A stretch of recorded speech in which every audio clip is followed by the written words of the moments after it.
പ്രിയപ്പെട്ടവരെ, നമ്മൾ ഈ ശുശ്രൂഷയുടെ അടുത്ത ഭാഗം നമ്മുടെ ആരാധനയിലേക്കൊക്കെ പ്രവേശിക്കുകയാണ്. മുൻപ് നമുക്കൊരു വാക്ക് നന്ദി പറയുകയാണ്. ഞങ്ങൾ അങ്ങ് വയനാട്ടിൽ നിന്നാണ് വരുന്നത്. എല്ലാ ദിവസവും ഉള്ള ശുശ്രൂഷകൾ നിങ്ങൾ ശ്രദ്ധിക്കുന്നുണ്ടാകും. നിങ്ങൾക്ക് ആഗ്രഹമെങ്കിൽ ദിവസേനയുള്ള ഡെയിലി ബ്ലെസ്സിംഗ് എന്ന ശുശ്രൂഷകളൊക്കെ കാണാവുന്നതാണ്. നിങ്ങൾക്ക് പ്രാർത്ഥിക്കാവുന്നതാണ്. 2 കാര്യങ്ങൾക്ക് വേണ്ടി നിങ്ങൾ പ്രാർത്ഥിക്കണം. വയനാട്ടിലുള്ള ഞങ്ങളുടെ ശുശ്രൂഷ നടക്കുന്ന സ്ഥലത്ത് അധികം പണം ഉണ്ടാകാതിരിക്കാൻ, അധികം ഡൊണേഷൻ വരാതിരിക്കാൻ, അതിനൊക്കെ അധികം പൈസ ഉണ്ടാകാതിരിക്കാൻ പ്രാർത്ഥിക്കണം.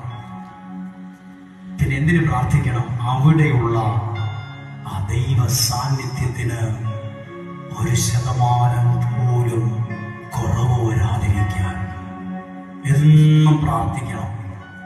വയനാട്ടിൽ നിങ്ങൾക്കൊരു വീടുള്ളതുപോലെ ആ സ്ഥലത്ത് എന്നും ഒരു പ്രാർത്ഥന നിങ്ങൾക്കുണ്ടാകും. ഞങ്ങൾക്ക് വേണ്ടി നിങ്ങൾ പ്രാർത്ഥിക്കണം.